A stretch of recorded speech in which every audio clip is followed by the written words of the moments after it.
ഈശോയിൽ ഏറ്റവും പ്രിയപ്പെട്ടവരെ, ഇന്ന് നമ്മൾ ധ്യാനിക്കുന്നത് ക്രിസ്തീയ മനസ്സുകളിൽ നിറഞ്ഞു നിൽക്കുന്ന വലിയൊരു സത്യമാണ്. യേശുവിൻ്റെ പീഡാസഹന മരണം ലോകരക്ഷയ്ക്ക് വേണ്ടിയാണ്. എൻ്റെയും നിങ്ങളുടെയും ലോകത്തിൻ്റെ മുഴുവൻ രക്ഷയ്ക്ക് വേണ്ടിയാണ് യേശു പീഡകൾ സഹിച്ച് മരിച്ചത്. Jesus suffering and death for the salvation of the human race, for the whole world. പ്രിയപ്പെട്ടവരെ, ഇത് സത്യമാണോ? നമ്മൾ പലപ്പോഴും, പ്രത്യേകിച്ച് പല ക്ലാസ്സുകളിലൊക്കെ പോകുമ്പോൾ, പ്രത്യേകിച്ച് യുവജനങ്ങളിലേക്ക്, ഈവൻ മുതിർന്ന കുടുംബങ്ങൾക്ക് വേണ്ടിയുള്ള ക്ലാസ്സുകളൊക്കെ എടുക്കുമ്പോൾ പലപ്പോഴും പങ്കുവയ്ക്കാറുണ്ട്, യേശുവുമായിട്ടുള്ളൊരു വ്യക്തിബന്ധം, ഒരു സ്നേഹം അങ്ങ് തോന്നാറില്ല. പലപ്പോഴും യേശുവിൻ്റെ പീഡാസഹനങ്ങൾ, അതൊക്കെ നമ്മളോട്ടുള്ള ബന്ധം എന്താണ്? ഇത് ആർക്ക് വേണ്ടിയാണ് സഹിച്ചത്? ഈ പറയുന്ന വല്ലതും കാര്യമുള്ള സത്യമാണോ? ഒരു പേഴ്സണൽ റിലേഷൻ യേശുവായിട്ട് തോന്നാറില്ല. പ്രിയപ്പെട്ടവരെ, അതെന്തുകൊണ്ടാണ്? സത്യം അറിയാത്തത് കൊണ്ടാണ്. യേശു എന്തിനു വേണ്ടിയാണ്, യേശു ആരാണ്, എന്തിനു വേണ്ടിയാണ് സഹിച്ചത്? ഞാനൊരു സംഭവം പറയാം. എനിക്ക് പരിചയമുള്ള ഒരമ്മച്ചി, അവരുടെ ഏക മകള് ഒരു പാവപ്പെട്ട വീട്ടിലെ അന്നന്ന് അപ്പത്തിന് വേണ്ടി അമ്മ പണിയെടുക്കുന്നു, കഷ്ടപ്പെട്ട മകളെ പഠിപ്പിക്കുന്നു. ഈ മകൾക്ക് അമ്മച്ചിയോട് അല്പം പോലും സ്നേഹമില്ല. അതിൻ്റെ കാരണമുണ്ട്. അമ്മച്ചി വളരെ വികൃതിയാണ്. മുഖമൊക്കെ ചുക്കിച്ചൊളിഞ്ഞ്, തൊലിയൊക്കെ വരണ്ട് കരിവാളിച്ച്, അതുപോലെ കയ്യമ്പത്തിയൊക്കെ വല്ലാത്ത വികൃതമായി, ഒന്നും ഒരു സാധാരണ വ്യക്തിക്ക് ഒരു മിനിമം നമ്മൾ പ്രതീക്ഷിക്കുന്ന ആ ഒരു സൗന്ദര്യമൊന്നും ഈ മോൾക്ക് അമ്മയിൽ കാണാൻ സാധിക്കുന്നില്ല. അതുകൊണ്ട് ആ മോള് പറഞ്ഞ, അമ്മ ദയവ് ചെയ്ത് സ്കൂളിലേക്ക് വരരുത്, എൻ്റെ കൂട്ടുകാരുടെ മുൻപിൽ, ടീച്ചർമാരുടെ മുൻപിൽ അമ്മ വരരുത്. അമ്മ ഒന്നും തിരിച്ചു പറഞ്ഞില്ല, മറുതലിച്ച് പറഞ്ഞില്ല. ഏതൊരമ്മയുടെയും ഹൃദയത്തിൽ താങ്ങാൻ പറ്റാത്ത വേദനയാണ് നമുക്കറിയാം. ഒരു ദിവസം അവൾ വീട്ടിൽ വന്നപ്പോൾ വാതിൽ ചാരിക്കിടക്കുകയാണ്. സാധാരണ അമ്മ വാതിൽക്കൽ കാത്തിരിക്കാറുണ്ട്, എന്തെങ്കിലുമൊക്കെ കാപ്പിയൊക്കെ ഒരുക്കി കാത്തിരിക്കാറുണ്ട്. അന്ന് അമ്മയുടെ രൂപം വീട്ടിന് മുമ്പിലില്ല, വാതിൽ ചാരിക്കിടക്കുകയാണ്. അകത്തേക്ക് കയറി അമ്മ കട്ടിലിൽ തളർന്ന അവശയെ കിടക്കുകയാണ്.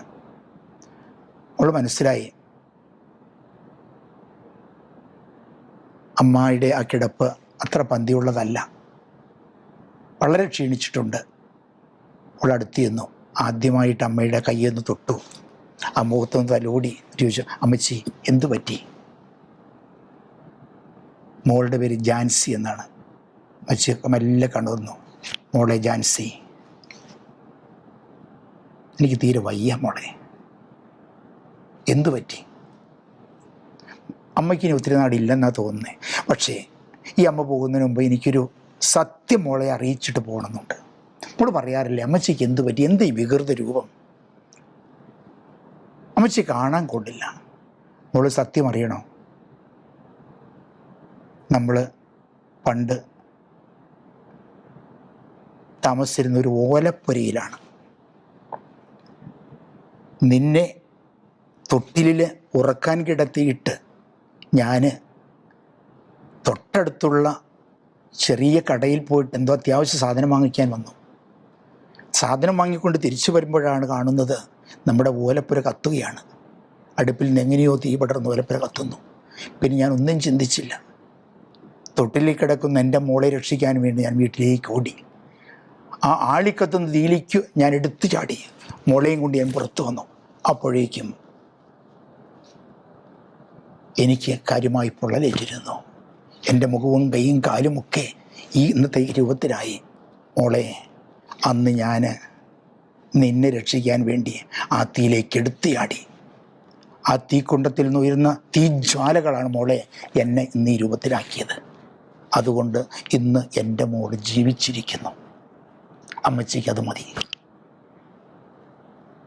പ്രിയപ്പെട്ടവരെ, ആദ്യമായിട്ട് സത്യം മനസ്സിലാക്കിയ അമ്മച്ചിയുടെ ഈ കഥനകഥ മനസ്സിലാക്കിയ, തന്നെ രക്ഷിക്കാൻ വേണ്ടി തൻ്റെ പ്രിയപ്പെട്ട അമ്മ സഹിച്ച വേദന മനസ്സിലാക്കിയ ആ മോള് അമ്മച്ചിയുടെ മാറിലേക്ക് കിടന്നുകൊണ്ട് പൊട്ടിക്കരഞ്ഞ്, അമ്മച്ചി ക്ഷമിക്കണം, എന്തുകൊണ്ട് എന്നോടത് പറഞ്ഞില്ല, പൊട്ടിക്കരഞ്ഞോട് എന്നോട് ക്ഷമിക്കണം അമ്മച്ചി. പ്രിയപ്പെട്ടവരെ, ഞാൻ ഈ കഥ പറഞ്ഞത് നിങ്ങളെ കുരിശിലേക്ക് നോക്കിക്കേ. ആ കുരിശിലെ വികൃതമായ രൂപത്തിലേക്ക് നോക്കിക്കേ. എന്നിട്ട് ചോദിക്കൂ, എന്താണ് ഈ കോലം? ഇതെങ്ങനെ സംഭവിച്ചു? ഇതെന്തിനു വേണ്ടിയാണ്? ആർക്കു വേണ്ടിയാണ്? അവിടുന്ന് പറയും, മോനെ, നിനക്ക് വേണ്ടി, നിന്നെ രക്ഷിക്കാൻ വേണ്ടി. ഇത് ഞാൻ ജനിക്കുന്നതിന് മുൻപേ സ്വർഗം നിശ്ചയിച്ചതാണ്. ഇനി പ്രിയപ്പെട്ടവരെ, ഈ കഥ മനസ്സിൽ വെച്ചുകൊണ്ട് നമുക്ക് ബൈബിളിൻ്റെ ഏടുകളിലൂടെ ഒന്ന് യാത്ര ചെയ്യാം. യേശു ജനിക്കുന്നതിന് മുമ്പ് ഞാൻ പറഞ്ഞില്ലേ, മംഗളവാർത്തയിലൂടെ മറിയത്തിന് ഈശോയുടെ ജനനത്തെക്കുറിച്ച് അറിയിപ്പ് കിട്ടി. പക്ഷെ അത് യോസേപ്പ് പിതാവിന് താങ്ങാൻ പറ്റുന്നതായിരുന്നില്ല. നമുക്കറിയാം. അതേക്കുറിച്ച് ചിന്തിച്ച് വേദനിച്ച് കഴിഞ്ഞ യോസേപ്പ് പിതാവിന് സ്വർഗം വെളിപ്പെടുത്തി കൊടുക്കുന്ന വലിയൊരു സത്യമുണ്ട്. എന്താണ് ഈ മംഗളവാർത്ത? യോസേപ്പ് പിതാവിന് കൊടുക്കുന്ന മംഗളവാർത്ത എന്ന് പറയാൻ ഞാൻ ആഗ്രഹിക്കുകയാണ്. മത്തായിയുടെ സുവിശേഷം 1:20-21. അവൻ ഇതേക്കുറിച്ച് ആലോചിച്ചു കൊണ്ടിരിക്കെ കർത്താവിൻ്റെ ദൂതൻ സ്വപ്നത്തിൽ പ്രത്യക്ഷപ്പെട്ട് അവനോട് പറഞ്ഞു, ദാവീദിൻ്റെ പുത്രനായ ജോസഫ് മറിയത്തെ ഭാര്യയായി സ്വീകരിക്കാൻ നീ ശങ്കിക്കേണ്ട. അവൾ ഗർഭം ധരിച്ചിരിക്കുന്നത് പരിശുദ്ധാത്മാവിൽ നിന്നാണ്. അവളൊരു പുത്രനെ പ്രസവിക്കും. നീ അവന് യേശു എന്ന് പേരിടണം. അടുത്ത വാചകം, എന്തെന്നാൽ അവൻ തൻ്റെ ജനത്തെ അവരുടെ പാപങ്ങളിൽ നിന്ന് മോചിക്കും. എന്തെന്നാൽ അവൻ തൻ്റെ ജനത്തെ അവരുടെ പാപങ്ങളിൽ നിന്ന് മോചിക്കും. യേശു എന്നാൽ പാപ വിമോചകൻ. അപ്പോൾ യേശുവിൻ്റെ അവതാര ലക്ഷ്യം ലോകത്തെ പാപത്തിൽ നിന്ന് രക്ഷിക്കുക. യേശു രക്ഷകനാണ്. അപ്പോൾ യേശുവിൻ്റെ ഐഡൻറ്റിറ്റി, യേശുവിൻ്റെ മിഷൻ എല്ലാം ഈ വചനത്തിലൂടെ വ്യക്തമാക്കിയാണ് ജനിക്കുന്നതിന് മുൻപേ. പ്രിയപ്പെട്ടവരെ, അപ്പോൾ യേശു ആരാണെന്ന് ചോദിച്ചാൽ യേശു പാപമോചകനാണ്, എൻ്റെ രക്ഷകനാണ്. ഇനി യേശുവിൻ്റെ ജനനം കഴിഞ്ഞ് ആദ്യമായിട്ട് ദേവാലയത്തിൽ ആ ഉണ്ണീശോയെ സമർപ്പിക്കുന്ന രംഗമൊന്ന് മനസ്സിൽ കണ്ടേ. യോസേപ്പ് പിതാവും മാതാവും ഉണ്ണീശോനെയും കൊണ്ട് ദേവാലയത്തിൽ വരുന്നു. ശിമോൻ്റെ കരങ്ങളിൽ ഉണ്ണീശോയെ സമർപ്പിക്കുന്നു. ശിമയോൻ പറയുന്നൊരു വാചകമുണ്ട്, ലൂക്കായുടെ സുവിശേഷം 22:28 മുതൽ, കർത്താവേ, അവിടുത്തെ വാഗ്ദാനമനുസരിച്ച് ഇപ്പോൾ ഈ ദാസനെ സമാധാനത്തിൽ വിട്ടയക്കണമേ. എന്തെന്നാൽ സകല ജനങ്ങൾക്കും വേണ്ടി അങ്ങൊരുക്കിയിരിക്കുന്ന രക്ഷ എൻ്റെ കണ്ണുകൾ കണ്ടു കഴിഞ്ഞു. എന്താ പറഞ്ഞ അവസാനിപ്പിച്ച്? സകല ജനങ്ങൾക്കും വേണ്ടി അങ്ങൊരുക്കിയിരിക്കുന്ന രക്ഷ എൻ്റെ കണ്ണുകൾ കണ്ടു കഴിഞ്ഞു. Praise the Lord. പ്രിയപ്പെട്ടവരെ, അതെ, സകല ജനത്തിനും വേണ്ടിയുള്ള രക്ഷയാണ്. ആ രക്ഷ നേടിയത് അത്ര എളുപ്പത്തിലല്ല. അവിടുന്ന് കുറേയേറെ സഹിക്കേണ്ടി വന്നു. അതാണ് കാൽവരി കുന്നിലെ ആ കുരിശിൽ നിന്ന് ഈശോയ്ക്ക് നമ്മൾ പറയുവാനുള്ളത്. യേശുവിന് വഴിയൊരുക്കുവാൻ വന്ന സ്നാപകയോഹന്നാൻ യേശുവിനെ ആദ്യമായി കണ്ടുമുട്ടുമ്പോൾ ആ യേശുവിനെ ലോകത്തിന് പരിചയപ്പെടുത്തി കൊടുക്കുന്ന വാചകം യോഹന്നാൻ 1:29 രേഖപ്പെടുത്തിയിരിക്കുന്നു. ഇതാ ലോകത്തിൻ്റെ പാപം നീക്കുന്ന ദൈവത്തിൻ്റെ കുഞ്ഞാട്. Here is the lamb of God who takes the sins of the world. The lamb of God who takes the sins of the world. ഈശോയെ ലോകത്തിന് പരിചയപ്പെടുത്തി കൊടുക്കുകയാണ്. പ്രിയപ്പെട്ട വചനങ്ങളിലൂടെയാണ് നമ്മൾ കടന്നു പോകുന്നത്. അടുത്തതായിട്ട് ഈശോയുടെ നാവിൽ നിന്ന് തന്നെ ലോകത്തോട് പങ്കുവയ്ക്കുന്ന വചനം നമ്മൾ ശ്രദ്ധിക്കാം. യേശുവിൻ്റെ തന്നെ വചനങ്ങൾ 3 പ്രാവശ്യം എക്സ്പ്ലിസിറ്റായിട്ട് വ്യക്തമായിട്ട് യേശു പറയുകയാണ് താൻ എന്തിനാണ് ഈ ലോകത്തിലേക്ക് വന്നത്, താൻ എന്തിനാണ് പീഡകൾ സഹിക്കുന്നത്, അതിൻ്റെ അർത്ഥം എന്താണ്. ആദ്യമായിട്ട് ലൂക്ക 9:22 അവിടുന്ന് പറയുന്നു. ഇവിടെ നമുക്ക് ഒരുമിച്ച് യാത്ര ചെയ്യാം. ഇന്ന് ശ്രമിക്കുന്ന ഓരോരുത്തരും നമുക്ക് ബൈബിളാണ് അടിസ്ഥാനം, സഭയുടെ പ്രബോധനങ്ങളാണ് അടിസ്ഥാനം. ലൂക്ക 9:22 അവൻ അരുളി ചെയ്തു, മനുഷ്യപുത്രൻ വളരെയേറെ സഹിക്കുകയും ജനപ്രമാണികൾ, പുരോഹിത പ്രമുഖന്മാർ, നിയമജ്ഞർ എന്നിവരാൽ തിരസ്കരിക്കപ്പെടുകയും വധിക്കപ്പെടുകയും 3-ാം ദിവസം ഉയർപ്പിക്കപ്പെടുകയും ചെയ്യേണ്ടിയിരിക്കുന്നു.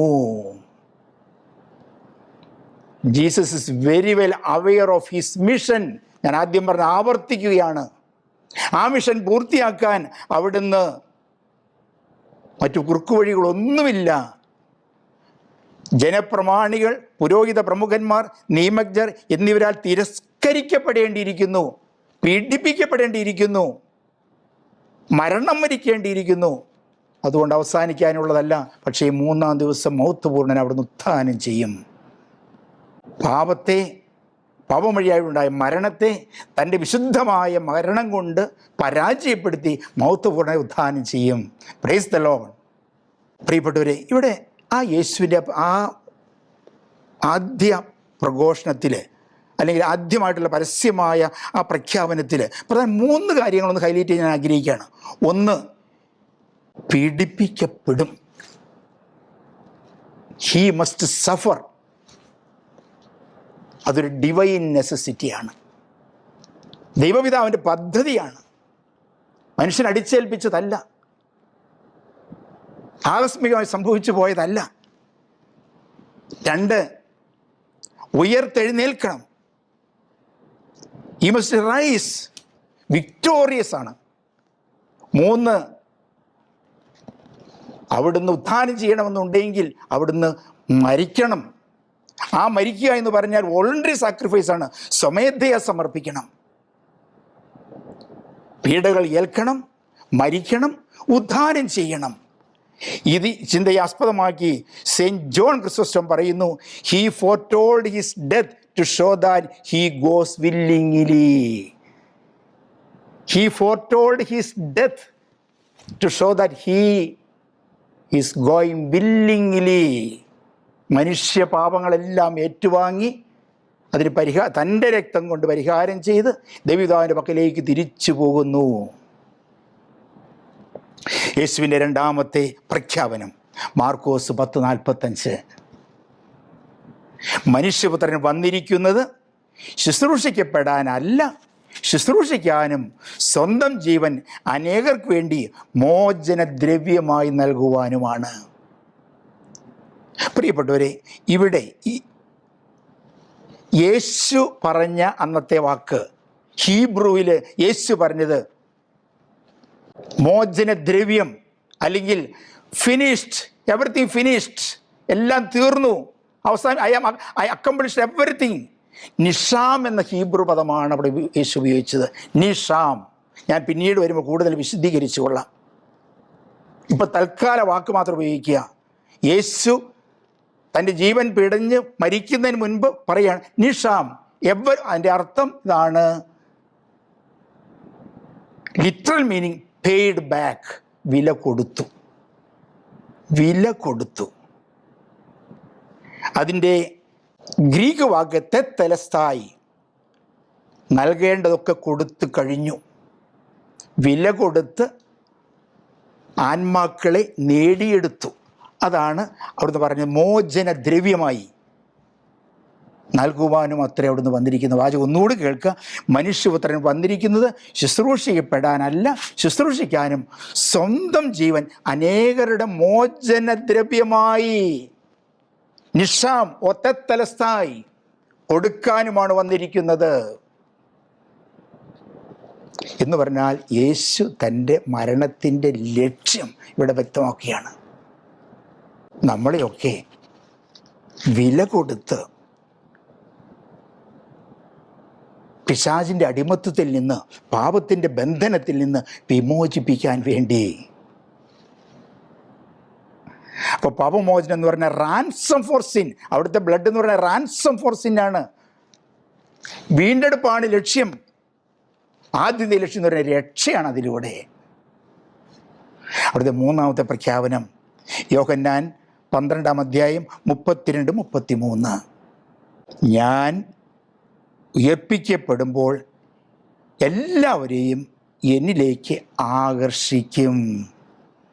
When I am lifted up, I will draw all people to myself. When I lifted up, കുരിശിൽ ഉയർത്തപ്പെടുമ്പോൾ. എൻ്റെ ഉദ്ദേശം എന്താ? പർപ്പസ് എന്താണ്? Universal sanctification. യൂണിവേഴ്സൽ സാങ്ക്ടിഫിക്കേഷൻ സർവ്വ മനുഷ്യരുടെയും രക്ഷയാണ്. അപ്പോൾ പ്രിയപ്പെട്ടവരെ, യേശുവിൻ്റെ മരണം, ഈ മൂന്ന് യേശുവിൻ്റെ ആ തൻ്റെ പീഡാനുഭവം മരണത്തെ മുൻകൂട്ടി കണ്ടുകൊണ്ട് മനുഷ്യകുലത്തോട് പറയുമ്പോൾ ഇത് ആകസ്മികമായി സംഭവിച്ചതല്ല, സ്വമനസ്സായി ഏൽപ്പിച്ചു കൊടുക്കുകയാണ്.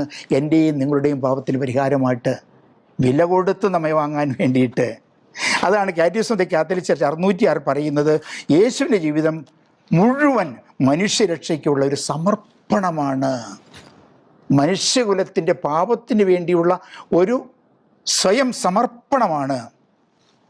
പ്രിയപ്പെട്ടവരെ, ഇനി നമുക്ക് ആ പഴയ നിയമ പശ്ചാത്തലത്തിലേക്ക് പോകാം.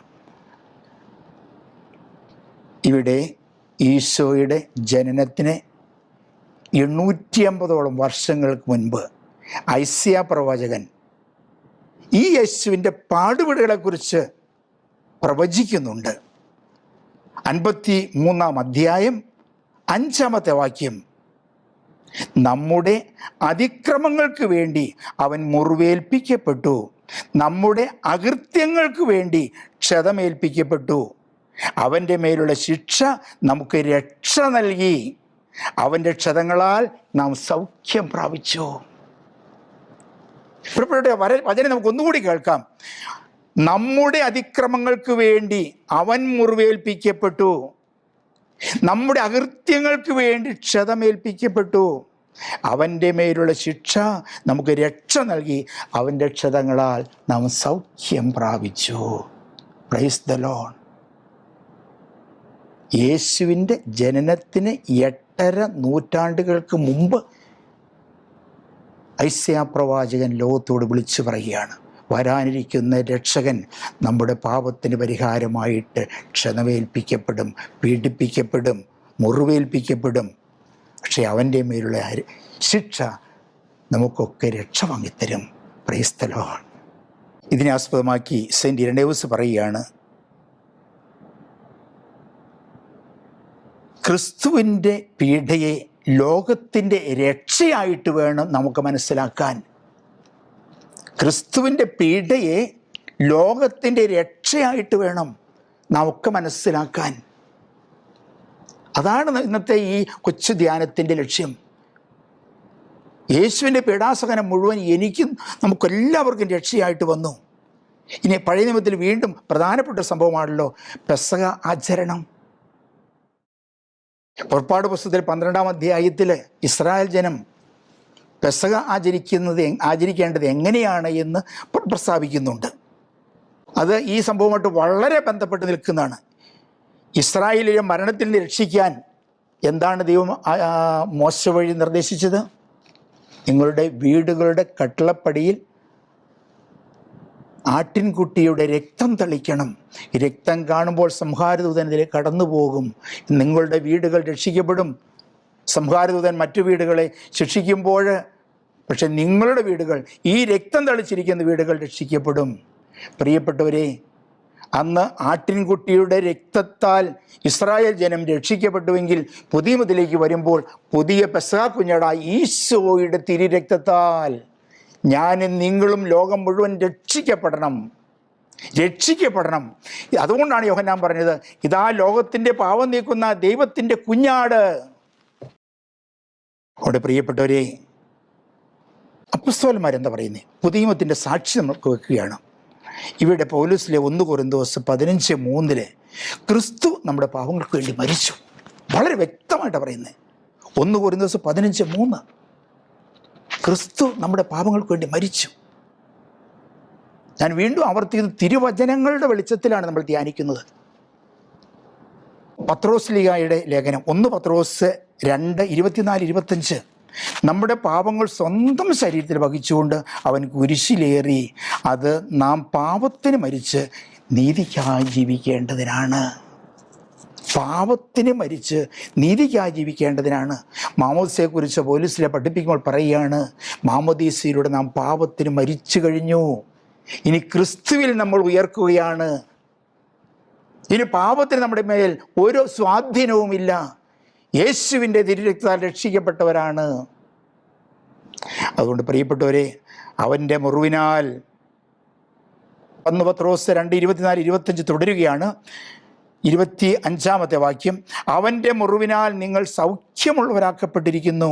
അലഞ്ഞു നടക്കുന്ന ആടുകളെപ്പോലെ ആയിരുന്നു നിങ്ങൾ, എന്നാൽ ഇപ്പോൾ നിങ്ങൾ നിങ്ങളുടെ ഇടയനും പാലകനുമായവൻ്റെ അടുത്തേക്ക് മടങ്ങിയെത്തിയിരിക്കുന്നു. പ്രിയപ്പെട്ട, നമുക്ക് ആ വചനം ഒന്നുകൂടി ശ്രവിക്കാം. നമ്മുടെ പാപങ്ങൾ സ്വന്തം ശരീരത്തിൽ വഹിച്ചുകൊണ്ട് അവൻ കുരിശിലേറി, അത് നാം പാപത്തിന് മരിച്ച് നീതിക്കായി ജീവിക്കേണ്ടതിനാണ്. അവൻ്റെ മുറിവിനാൽ നിങ്ങൾ സൗഖ്യമുള്ളവരാക്കപ്പെട്ടു. അവൻ്റെ മുറിവിനാൽ നാം സൗഖ്യമുള്ളവരാക്കപ്പെട്ടു.